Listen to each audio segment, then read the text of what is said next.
καλλιέργησε την ψυχή μου και κάνει να λέω ευλογημένος είσαι εσύ που έρχεσαι να ξαναφέρεις τον Αδάμ στον παράδοσο. Εκείνον που σταυρώθηκε για εμάς, ελάτε να ειρηνήσουμε. Αυτόν λοιπόν αντίκρισε πάνω στο ξύλο η Μαρία και στον σταυρό, αν και υποφέρεις, εσύ είσαι ο Υιός και Θεός.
Έτσι θα σας ξεχωρίσουν όλοι πως είστε μαθητές μου.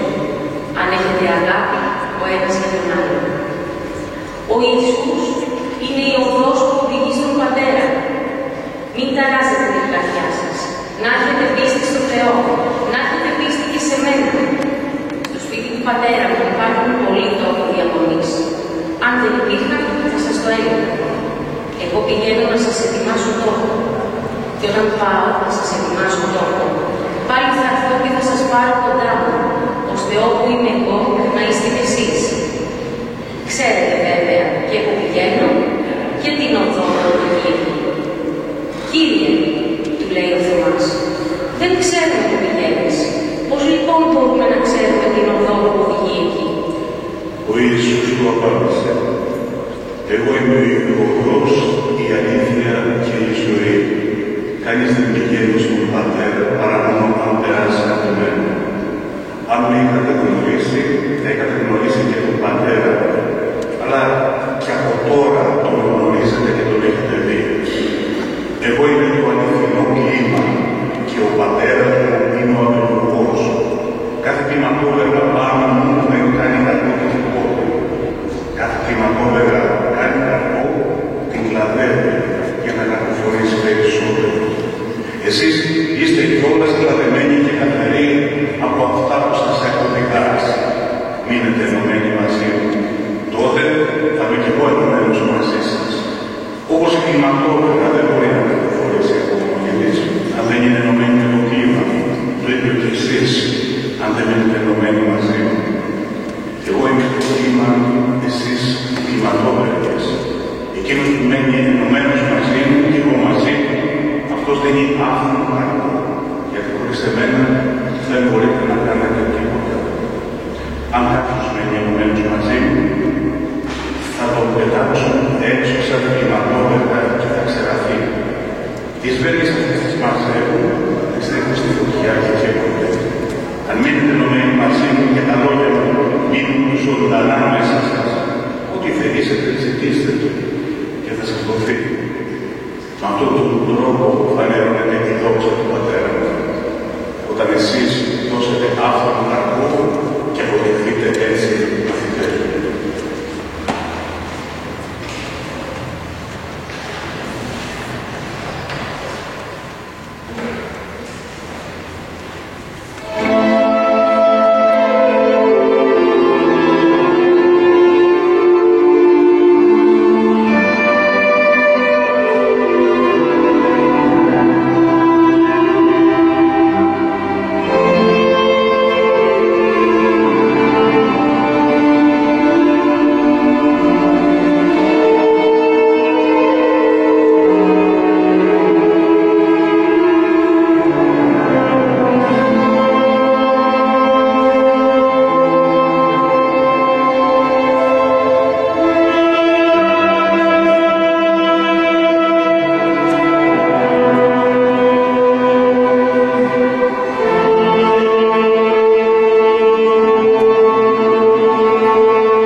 την Πελαγία Θεοτό και Παρθένα, σκέπτε με και φύλατε με το κούρο σου από κάθε κακό, στη ψυχή και στο σώμα, και από κάθε εχθρό, ορατό και αόρατο.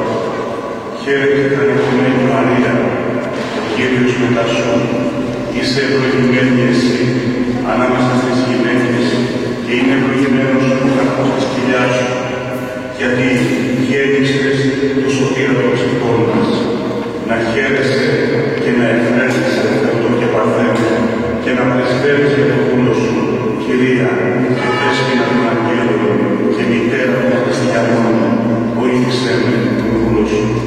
Μαρία παραμονείτε, χαίρε νύμφη ανήκουθετε, χαίρε η χαρά των θλιβωμένων, χαίρε η παραμυθία των νικημένων, χαίρε η τροφή αυτών που τιμούνε και το λιμάνι αυτών που χυμάζονται, χαίρε εσύ που είσαι η αγιότερη από όλους τους Αγίους και η τιμιότερη από ολόκληρη την κτήση, χαίρε αγίασμα του Πατέρα, του Γιού το σκήνωμα και το επισχύασμα του Αγίου Πνεύματος. Χαίρε το τεπνό αλάτι του Βασιλιά Χριστού του Θεού μας. Χαίρε η μητέρα των ορφανών, το πασκούνι των τυφλών, το κάθισμα των χριστιανών και αυτό που σε προσκαλούν η έτοιμη βοήθεια. Παναγία μου Δέσποινα, φύλαξε κάτω από τη σκέπη σου, γιατί στα πανάκριβα σου χέρια αφήνω το πνεύμα μου. Γίνε σε μένα βοηθός και σκέπη της ψυχής μου τη φοβερά ημέρα της κρίσης και παρακάλα για μένα τον ανάξιο για να πω κι εγώ καθαρός και αγνός στον παράδεισο. Μη με απορρίψεις, Κυρία μου, το δρόμο σου, βοήθησε. Δώσ' μου αυτό που συμφέρει την αίτησή μου. Λύτρωσέ με από κάθε κίνδυνο, από κάθε ανάγκη, ασθένεια και δώρισέ με πριν από το τέλος μου τη μετάνοια για να σωθώ με την αισθητία και τη βοήθειά σου στη ζωή την τολική από κάθε εχθρό, ορατό και αόρατο, πορευόμενος θεαρέστος στα θελήματα του Υιού σου του αγαπητού του Θεού μας και τη φοβερά ημέρα της κρίσης, σώσε με από την αιώνια και φοβερά κόλαση. Προσκυνώ, ευχαριστώ, δοξάζω το Πανάγιο σου όνομα στους αιώνες των αιώνων. Αμήν.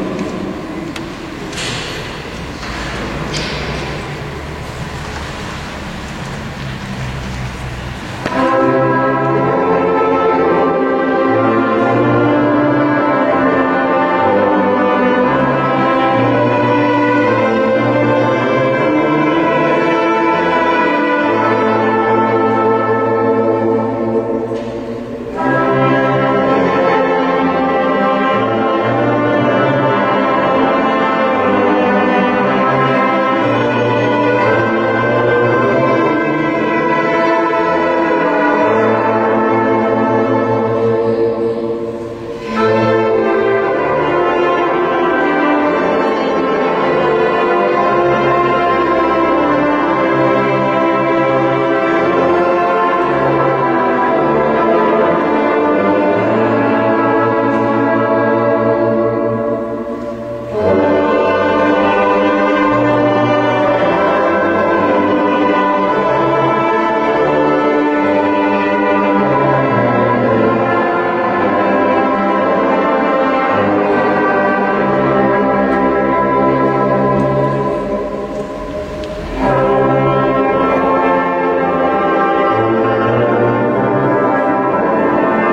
Ανατολή, πολλά βαριά καταγρατά. Μα Κύριε, πως οι θεόποι σου μιλάμε στην καρδιά μου. Κύριε, προτού σε θλίψει εντάφια γη από την προσαυγή, λούδια πήρα. Και από της λατρείας και μικρής παθοπηγή, σου φέρνω μοίρα. Ίστρος μεσαίρια κολασίας, νυχτιά, σκοτάδια φέγγαρα, ανάστερα με ζώο. Το σκοτάδι της αμαρτίας, φωτιά με καίει, με λιώνει.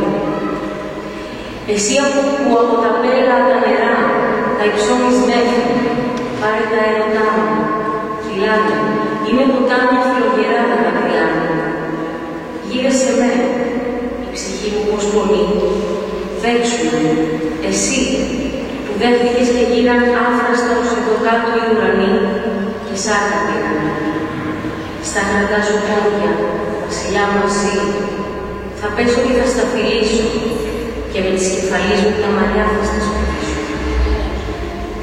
Ενώ τα θεϊκά χέρια έπλαιναν τα λόγια του Ιούδα, εκείνος κρυφά, σαν το κλέφτη, αγώνιζε γλώσσα συκοφαντική, ο παράνομος. Μα από τέτοια πανθρωπιά διέδωσε όλους εκείνους που βρίσκονται στον ναό της Θεοτόκου και σου λένε «Λυπήσου μας, εσύ που όλους τους ανέχεσαι και όλους τους περιμένεις». Ποιος τα άκουσε και δεν μούδιασε, ποιος το είδε και δεν τρόμαξε, τον Ιησού να ραχέται με δόλιο, τον Χριστό να πουλιέται από φθόνο, το Θεό να το θέλει και να είναι γραμμένος. Ποια γη το βάστηξε το τόρμημα και ποια θάλασσα άνοιξε το ανώσιο έργο να βλέπει. Πώς δεν κρεμίστηκε ο ουρανός, πώς το στερέωμα δεν σάλεψε, πώς ο κόσμος στάθηκε τότε που συμφωνιόταν, επωνιόταν και προεδρόταν ο ποιητής. Λυπήσου μας, εσύ που όλους τους ανέχεσαι και όλους τους περιμένεις. Η καρδιά μου είναι γεμάτη να κοιτάω να βγει από τη ζωή με ειρήνη, γιατί τα δεινά και οι δοκιμασίες δεν θα σταματήσουν. Βιάζομαι να έρθω σε σένα την αιώνια χαρά. Ιησού, έλα γρήγορα. Με λύτρωσες από αμαρτίες του θανάτου και της κόλασης. Βάζω τις ελπίδες μου σε αυτό. Γιατί να φοβάμαι από το θάνατο και την κόλαση. Βασίζομαι σε σένα, είμαι ευλογημένο παιδί. Τώρα θέλω να γυρίσω το τέλος σε σένα, Κύριε Χριστέ, μόνος. Δώσε μου ένα αίσιο τέλος. Στείλε μου τον άγγελό σου. Οδήγησέ με στην αιώνια ζωή μέσα από τα βάσανα και το θάνατό σου. Βοήθησέ με να μην παραπέω από σένα, Κύριε Ιησού Χριστέ. Να ενισχύεται η αδύναμη πίστη μου ανά πάσα στιγμή. Βοήθησέ με να παλέψω υποτικά. Με το χέρι σου να με προσέχεις. Μου αρέσει να τραγουδάω χαρούμενα.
Για ποιο λόγο βιαστικό στον δρόμο τρέχεις, μήπως κι άλλος γάμος στην Κανά και για εκεί τραβάς τώρα, κρασί από νερό να τους φτιάξεις.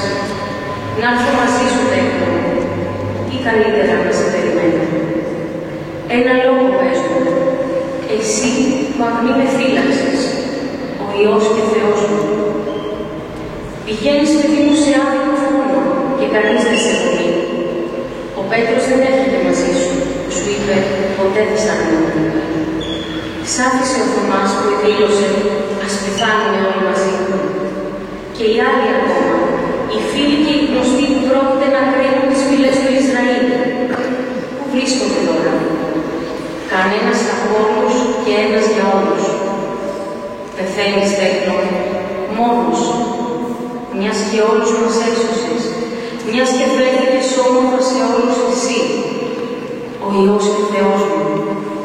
Η μητέρα εγκεκριμένη στεκόταν με θάρρυ στα πόδια του σταυρού. Εκεί κρεμόταν ο Υιός της. Η γοερή ψυχή της υποτιμημένη, πονεμένη, είδε να τον διαπερνά μια μορφέα. Πόσο είναι στενοχωρημένη αυτή η μητέρα, η μάνα ενός μονάχου γιου. Έπαιρνε, καθώς έβλεπε τους πόδους του ένωσης του παιδιού της, όσο έφυγε, υπέφερε. Ποιος άνθρωπος δεν θα έκλαιγε αν έβλεπε τη μητέρα του Ιησού να έχει τέτοιο μαρτύριο? Ποιος δεν θα έμεινε στην πόνια, σκεπτόμενος τη μητέρα του Ιησού να υποφέρει μαζί με το γιο της? Και από τους αμαρτωλούς του λαού είδε τον Ιησού να βασανίζεται και να υποβάλλεται σε μαστίγο μαγό. Είδε το μικρό μας παιδί να ξεψυχά και καταλεγημένο, ενώ παρέχεται το πνεύμα. Ω μητέρα, πηγή της αγάπης, κάνε με να νιώσω το μέγεθος του πόνου σου, για να υποφέρω μαζί σου. Κάνε την καρδιά μου να μυρωθεί από αγάπη για τον Ιησού, το Θεό μου, στον οποίο είμαι ευγνώμων. Αγία Μητέρα, κάνε αυτό, κάρφωσε τα καρδιά του εσταυρωμένου στην καρδιά μου γερά. Η πόνη του πληγωμένου σου παιδιού, που κρίθηκε άξιος να αντέξει τόσο για μένα, κάνε να τους μοιραστώ. Κάνε με να κλάψω μαζί σου, κράτη, να σε πάσω τον εσταυρωμένο για όσο θα ζω, να μεθώ στα πόδια του σταυρού μαζί σου, να σε συντροφεύσω στο πόνο. Αυτή είναι η επιθυμία μου. Θαυμαστή Παρθένε, ανάμεσα σε όλες, είσαι πολύ σκληρή μαζί μου. Άσε με να μοιραστώ το στρένο σου. Κάνε με να αποβαλώ το θάνατο του Ιησού.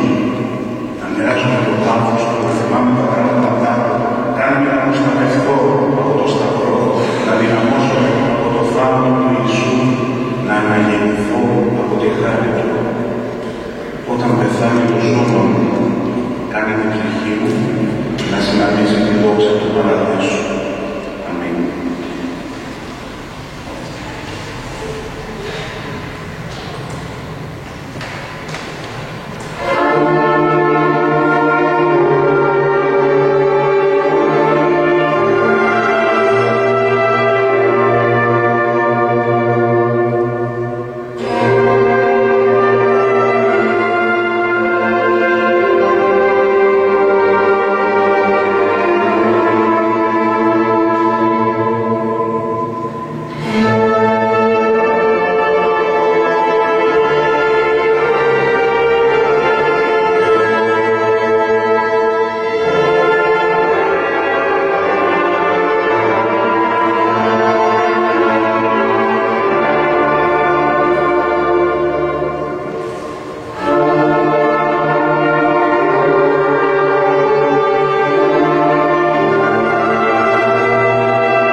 Η στιγμή που η Παναγία συναντά τη μάνα του Ιούδα είναι συγκλονιστική. Η μάνα Παναγία πενθεί για τον θεάνθρωπο γιο της. Η μάνα του Ιούδα πενθεί για τον προδότη γιο της. Ο πόνος είναι ο ίδιος. Είναι ο μεγάλος πόνος της μάνας που έχει χάσει το παιδί της. Θρυμεί της παράσει για τους λάχνες. Με αργό το βήμα η Παναγιά, με αμέτρητο τον πόνο, τη νύχτα που το Γολγοθά κατέβαινε, με μόνο τον Ιωάννη πλάτης. Μες στο σκοτάδι εκείνο, κι οι πέτρες ανατρίχιασαν στο μυστικό της τρίνο. Γύρω τριγύρω σιγαλιά, βουβός είναι ο δρόμος. Θα ρει στον κόσμο νέκρος σε κάποιος μεγάλος δρόμος. Κι όσο βαδίζουν σαν σκιές στα άχαρα εκείνα μέρη, και μυρολόγια η Παναγιά τα πιο όμορφα που ξέρει, τα λέει, και ο αντίλαλος αυτό για διαβραίνει. Κάθε λουλούδι τρυφερό που βρίσκεται, μαραίνει. Πώς να μην κλάψει που είναι κι αυτή η σκοτάδι μέρα. Κι αν είναι αυτός θεάνθρωπος, εκείνη είναι μητέρα. Και να, που ακόμη μια φωνή την ερημιά ταράζει. Τη λυπητερή φωνή. Ποιος και γιατί στενάζει. Ποιος σαν αυτήν άλλος φωνή και μυρολόγια λέγει. Ή του παιδιού της το χαμό κι άλλη μανούλα κλαίει. Ναι, κάποια μάνα είναι αυτή που μοναχεί στην άκρη απαρηγόρητα θρηνή και χύνει μαύρο δάκρυ. Και τούτη, σαν τη Μαριά, το γιο της έχει χάσει και δεν μπορεί τέτοιο κακό ποτέ να το ξεχάσει. Η Μαριά τον Ιησού τον είδε σταυρωμένο και τούτη είδε το γιώκα της στο δέντρο κρεμασμένο. Κλαίει, μα το κλάμα της δεν σε κίνει κανένα. Νιώθει όμως τον πόνο της η Παναγιά η Παρθένα. Τραβά και πάει να την γνωρίσει. Λόγια αγάπης να της πει, να την παρηγορήσει. Η Παναγιά κατάλαβε. Τον γιο της τον γνωρίζει, μα σαν μητέρα του Χριστού δεν φεύγει, δεν γονίζει. Τον δικό της τον καημό ξεχνά την ώρα εκείνη και για τη μάνα τώρα αυτή τα δάκρυά της γίνει. Σκύβει και την ασπάζεται, χαϊδεύει τα μαλλιά της και την κρατάει με στοργή πιστά στην αγκαλιά της. Της λέει λόγια της καρδιάς και την γλυκομερώνει, της δίνει θάρρος, δύναμη και απάνω την σηκώνει. Έλα και μείνε σπίτι μου τη νύχτα να περάσεις. Εκεί κι οι δυο τον πόνο μας, τον μητρικό να βγούμε, το δάκρυ μας να σμίξουμε και να προσευχηθούμε. Η μια στις άλλες στο πλευρό, σκυφτές, ψιλοκισμένες, οι δυο μαμά μανάδες και πατών αδελφακαλιασμένες. Ο Ιησούς, που στον Γολγοθά κρεμάται, έδωσε τέτοια εντολή, αλλήλους να αγαπάτε.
Κοντά στο σταυρό του Ιησού στέκονταν η μητέρα του, η αδελφή της η Μαρία, η γυναίκα του Παπά, και η Μαρία η Μαγδαληνή. Ο Ιησούς, όταν είδε τη μητέρα και τον άνθρωπο που αγαπούσε να στέκεται κοντά της, λέει στη μητέρα του, αυτός τώρα είναι ο Θεός. Στα λέξη του μαθητή, αυτή είναι τώρα η μητέρα σου. Από εκείνη την ώρα, ο μαθητής την πήρε στο σπίτι του. Μετά από αυτό, ο Ιησούς γνωρίζοντας πως όλα είχαν πιάσει πια στο καθορισμένο τέλος για να εκπληρωθεί η προφητεία της Εγγραφής, λέει, δείξω. Εκεί κοντά βρισκόταν ένας γένος γεμάτο ξύδι. Οι στρατιώτες φούτηξαν ένα σφουγγάρι στο ξύδι, το στήριξαν στην άκρη ενός κλαδιού από ίσωπο και το φέραν στο στόμα του Ιησού. Εκείνος, όταν γεύτηκε το ξύδι, είπε και τέλειστε. Έκλεισε το κεφάλι και παρέδωσε το πνεύμα. Σήμερα ταράσσονται τα θεμέλια της γης. Ο ήλιος άπλωσε να φύγει, γιατί δεν άντυχε να βλέπει. Βρισκόταν στο σταυρό ο ζωοκότης του σύμπαντος. Άνοιξε ο παράδεισος στην Παλαιά Παράδοση. Μονάχα ο Αδάμ κανονίζει. Άλλαξε όση ουρανό από το συλλογισμό. Βυθίσου γη, μέσα στο χάος και μην τολμήσεις, ήλιε, του πλαστουργό σου να αντικρίσεις πάνω στο σταυρό, εκεί όπου κρεμάστηκε με θέλημά του. Ραγίστε πέτρες, μιας και η πέτρα του ζωής τώρα με τα καρφιά πληγώνεται. Να σχιστεί που γραμμούν το καταπέτασμα την ώρα που οι άνθρωποι τριγούνε με λόγια το σώμα του Κυρίου και με έναν λόγο όλη η πλάση να στρίξει, να σ' αναστενάξει με τον δημιουργό το λάθος μονάχα ο Αδάμ πανηγυρίζει. Μην υπάρχει μητέρα, μην υπάρχει. Μιας και φίλος δεν σου πρέπει, αφού είσαι και χαριτωμένη. Μην επισκιάσεις λοιπόν το όνομα αυτό με θρήνη. Μην κατατάξεις, πρόσεξε τον εαυτό σου με τις άμυαλες. Πάνω σου πόλη, βρίσκεσαι μέσα στον τηλεφώνα το δεκόμο. Τι λοιπόν μαράνεις την ψυχή σου, σαν να βρίσκεσαι απ' έξω. Όσους είναι μέσα στον τηλεφώνα, δικούς σου να τους ονομάζεις. Μιας και καθένας που αγωνίζεται περίφοβος, θα σε ακούσει αδειασμένη όταν εμείς που βρίσκεται ο Υιός και Θεός.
Αυτό είναι σε άνθρωποι. Δόξα σε τον βαθόντα και αποφανόντα για σένα. Αυτό που αναστημένος σαν η φύση ύστερα από λίγο, βάλε τον μέσα στην ψυχή σου. Από τον τάφο δηλαδή ο Χριστός θα αναστηθεί για να σε κάνει άνθρωπο καινούριο. Ετοίμασέ του καθαρή λοιπόν ψυχή, για να την κάνει ουρανό κατοικώντας την ο βασιλιάς σου. Λίγο ακόμα και θα έρθει, θα γεμίσει με χαρά τους λυγμένους, για να πανηγυρίζει ο Αδάμ. Ο θάνατος τελείως εμφανίστηκε θε άνθρωπο. Με την Ανάστασή σου, γι' αυτό και εμείς που με το πάθος παθιόμαστε, πάντοτε έχουμε γιορτή, χαρμόσυνη και με αναλύαση φωνάζουμε. Ο Κύριος αναστήθηκε.